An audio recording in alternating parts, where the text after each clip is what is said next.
10:02 p.m. in Mobile, Alabama, a call came through to 911. The 911 operative answered the call and asked what the emergency was. The caller said she is on Michigan Avenue. She said someone just hit his car and the person kept going. He said they are chasing behind them as he is talking. The 911 operative asked her if she has the tag number of the car that hit them. She said they are not close enough to get the tag of the car. She said they are trying to run. She said they are trying to turn into a dead end right now. She told the 911 operatives to get some policemen there. She said they had turned their lights and everything off. A few minutes into the chase, the car that hit them stopped, and the caller's husband gets out trying to speak with the person that hit their car. The 911 operative was still on phone asking the caller what was happening. She started screaming that the driver is shooting at them and her husband has been hit. The 911 operative asked her to calm down so that he can understand her. He asked her where she was now. She said she is lying on the ground, but the hit-and-run driver has fled with his car, and her injured husband is trying to follow him. She said her husband was chasing her behind the car and she was walking the path they took. The 911 operative asked her what she saw so that he can get someone across to her. She said she saw a car crash in a yard. A few minutes later, police and EMS arrive and found that the caller's husband was shot multiple times. They attempted to revive him, but he could not be saved. For homicide detectives, their chance of solving a murder is cut in half if they do not get a lead within the first 48 hours.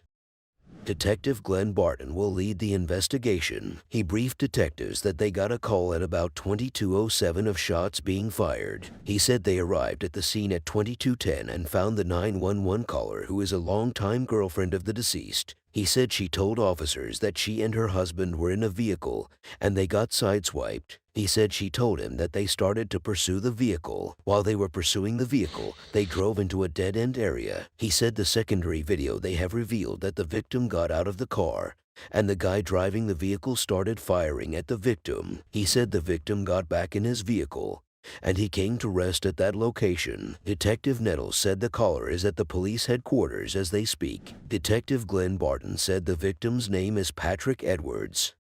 Born and raised in Mobile, 35 years old Patrick Edwards was trying to start a landscaping business and was a partner in his family's barbecue food truck. He leaves behind a loving family and 2 sons.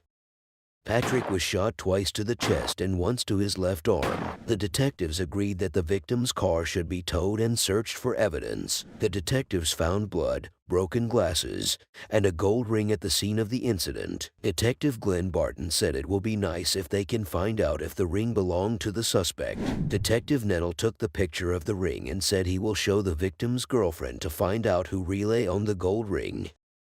In a nearby driveway, another car parked on the street appears to have been struck by either the victim's car or the suspect's vehicle. The detectives agreed that it should be towed to the yard too. CSI collects shards of plastic from a taillight. Detective Glenn Barton said what they have looked like a road rage situation. He said he will talk to the fiancé of the victim who saw it firsthand and try to get a better understanding.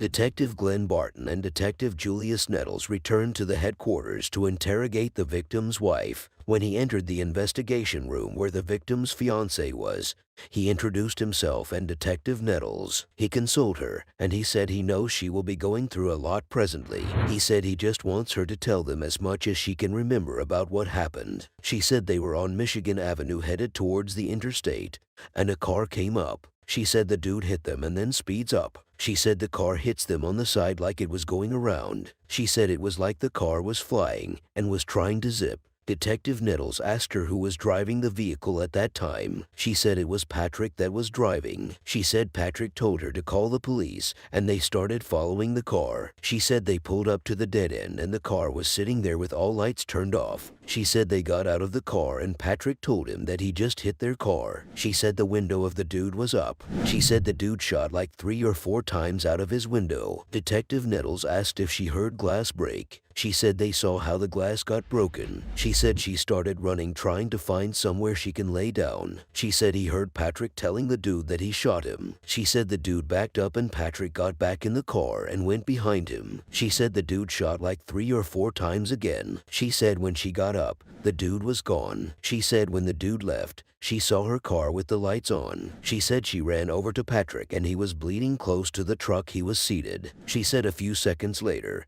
she saw some policemen and she flagged them down, and they came over there. She said that was as much as she can remember. Detective Barton asked her what the car of the suspect looked like. She said it was white or silver Nissan Versa or Sentra or something like that. Detective Nettles asked her if the car intentionally hit them. She said she doesn't think the car intentionally hit them. Detective Barton asked her if she was able to see what the guy looked like. She said he was a white guy with a low haircut and he had a beard. Detective Nettle asked him how old did the guy look to her. She said the guy looked between 25 to 35 years. He asked if she was able to get the plate number of the car, but she said she couldn't. Detective Barton showed her the gold ring they found at the incident scene and asked her who owned it.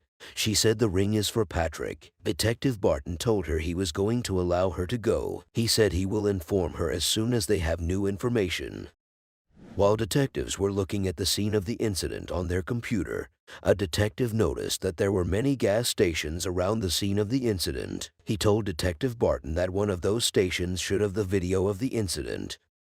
4 hours in, Detective Barton and Detective Nettles arrived at a gas station in the area where the hit and run happened. The clerk pulls up surveillance video from around the time of the 911 call. 1 minute after the 911 call came in, the victim's Nissan Armada chases a small sedan. Detective Barton downloaded the surveillance video to review with the homicide team. 5 hours in, the team could not determine the make and model of the suspect's car. Detective Barton reached out to the cyber unit with the hope that they can track down more video of the suspect's vehicle. Barton told the cyber unit that they have the video of the actual day. He said it could be a G6, but he is not 100% sure. He told the cyber unit that the car was driven by a white male. He told them to send him whatever they got through an email. When he dropped the call, he told his team members that he needed something that will make him identify who the white male was and the type of car he was driving. The next morning, while detectives wait to see a cyber who can come up with anything, the team returned to the crime scene to canvass the neighborhood. At a house down the street, a detective got a video in the house of a lady. The video showed the suspect's car first. After that, there was a brief pause before the victim's car appeared. A few seconds after the victim's car appeared, it went out of frame. Then, the suspect's car appeared with lights off. The detective said the car looks like a light gray car. 15 hours after Patrick was gunned down, Detective Barton met with traffic homicide investigator John Mixon and crime scene investigator Jason Bullock, hoping to find evidence that will help identify the suspect's vehicle. Mixon went ahead and brought the lens for broken pieces, and he wants to compare them to the Armada. He said if the taillight doesn't match, investigators may be able to identify the type of car it came from. When he did, the pieces fit the Armada, which meant that the investigators could not get a lead from the car. With no leads from the damage to the victim's car, the team turns to the car that was struck on the street. Fragments of paint on the car could reveal information about the car that hit it. When they carried out the test, it showed that the paint appears to have come from the victim's car. 1 hour later, the search for more videos paid off. Detectives got a break. They got a very clear video of the suspect's vehicle before the shooting. 1 minute before the accident, a surveillance camera captured a silver Toyota Corolla driving behind the victim's car. He said it was consistent with what they were looking for. Detective Barton follows up with the unit that uncovered the video. Detective Barton asked them if they could track the vehicle. They told him that they were already doing that. He said he got them, but they haven't come up with a tag yet. They said not definitely. The cyber units were able to get a partial plate number from the video, and they have seen searching for a match. They said they will send anything they get to Detective Glenn Barton. 40 minutes later, the team found a silver Toyota Corolla registered to a man who matches the suspect's description using the partial plate number. His name is Trenton Thornton. 31 years old Trenton Thornton has no prior convictions. Trenton was a former Marine who did 2 tours in Afghanistan. Detective Barton said they will go to the area and try to put their eyes on the vehicle. A detective said the vehicle should have a lot of damage to it. He said if they see the vehicle, then they will take the suspect into custody. Detective Glenn Barton said he would be lying if he didn't tell the team that he is reserved than usual about confronting someone that is well trained like the suspect. He said the suspect has seen real combat and you have in the back of your mind if he has PSTD or if he is dealing with some serious trauma. He said all his actions indicate that he is very dangerous. He said he was going to send out the address, and then if they put their eyes on the vehicle, they will just hit the house. Detective Glenn Barton and Detective Julius Nettles, backed by several members of the homicide team, headed out to Trenton's last known address. They passed the house, but they didn't find the silver Toyota in the driveway. They decided to knock on the door to check if the suspect was at home. With no answer to the door, Detective Barton approached a neighbor. He asked the neighbor if he could give him their phone number. The neighbor gave Detective Barton the phone number of Trenton's mother. The neighbor told detectives that Trenton lived there when he was growing up before joining the military. Detective Barton asked the neighbor about the personality of Trenton. The neighbor said Trenton has never done anything really bad. He said he just does stupid things. Detective Barton thanked Trenton's neighbor and left for his car. While they were walking to the car, Detective Julius asked Detective Barton what he was going to do with the phone number. Detective Barton said he would either call Trenton's mom or talk to her if she could get her son to come in, or they could get an address from 2016 other than the one they came to. 20 hours in, the team heads to the second address they found for Trenton. While they were in the car, Detective Barton said when someone is military trained, it is a whole mother ball game. He said they have to take every precaution because they don't know if he is going to be armed to the teeth, and they don't also know his tactics. He said it's just another level to an already very hard job that they have. While Detective Barton was talking to the team members in his car, he received a radio signal from other team members in another car that it appears the vehicle they are looking for is in the front yard. They also said that it appears that the vehicle has damage to the driver's side of the front window.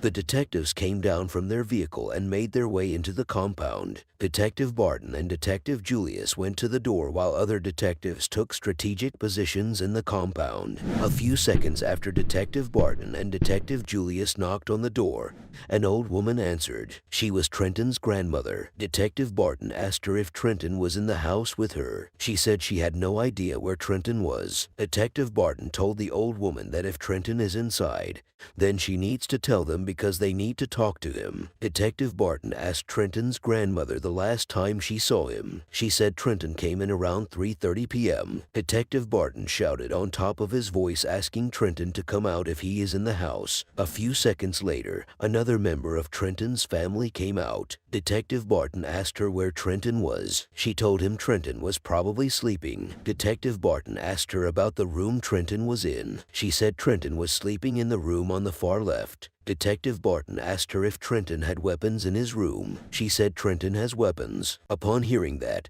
Detective Julius shouted on top of his voice telling Trenton to come outside and surrender himself to the police because the house is already surrounded. Detective Barton asked Trenton's grandmother if she has his number. She said she doesn't have his number. Detective Julius said Trenton's phone number is in the paperwork in the truck. Detective Julius told another detective to take the position of Detective Barton while he goes to the truck to search for Trenton's number. A few minutes later, Detective Barton returned with Trenton's phone number. He called the number several times, but Trenton, it was not good. Then, he called Trenton's mother. He told her that policemen have surrounded the house of her son, but he is refusing to come out. He asked her for Trenton's phone number so that he can talk to him because Trenton was in an unsafe situation. Trenton's mother said she was driving, so she cannot pull up his phone number, but she agrees to help the detectives get Trenton out. A few minutes later, Trenton's mother arrived at his house. Detective Barton told her she cannot approach the front door because of her safety. He said he wants her to call her son and let him know that they are policemen, and they are there for investigation. When Trenton's mother called him and it wasn't going through, Detective Barton told her to text him. He said she should tell him that she is with the police. Trenton's mother sent him a text pleading with him to come out. He replied to his mother that he was coming out. Detective Barton told all officers to be on the alert. A few minutes after he replied to the text, Trenton came out. He came out through the front door. While he was walking outside, Detectives Barton told him to raise his hands so he can see them. Trenton eventually came out with his hands up. He was handcuffed by Detective Barton and Detective Julius and taken into their vehicle. While he wanted to enter the vehicle, he told Detective Barton that he will like to pee when they get to a convenient place. Detective Barton asked him why it took him very long to come out. He said he was dead asleep. Detective Barton applauded all officers. He told them they have done a very good job. He said a couple of hours ago they didn't have a good shot of the vehicle, and now they have the suspect and the vehicle in custody. He said the vehicle matches everything the witness said. He said he was pretty happy. After he applauded the officers, they all made their way back to the headquarters. When they got to the headquarters, Trenton was taken into a room for interrogation. After some few minutes, Detective Glenn Barton and Detective Julius Nettles entered the interrogation room where Trenton was being held. When he entered, he introduced himself and introduced Detective Julius too. Detective Barton said he is sure Trenton knew and saw what went down at his house. He said he knows Trenton knew what all that was about. He said he just want to get some of Trenton's information before they start talking. Detective Julius asked Trenton where he works. Trenton said he is a self-employed construction worker. He said sometimes he works at a welding place doing landscaping. Detective Barton asked Trenton if he has any sort of military training. Trenton said he used to be with the Marine Corps. Detective Barton asked him how long he worked with the Marine. Trenton said he worked with the Marines for 4 years. Detective Barton thanked Trenton for his service.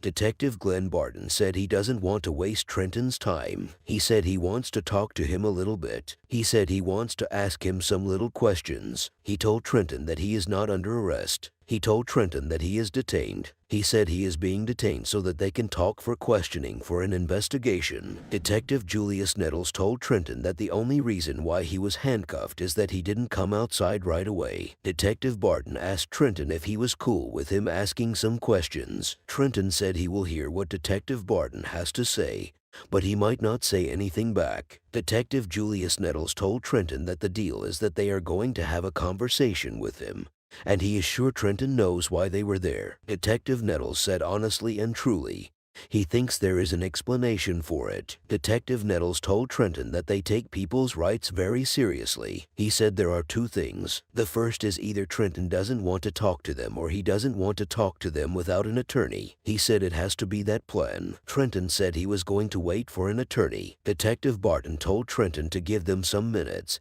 and he left the interrogation room with Detective Julius Nettles. When they got outside, Detective Glenn Barton put a call through to the assistant DA and presented his case. He was able to secure a warrant for Trenton's arrest.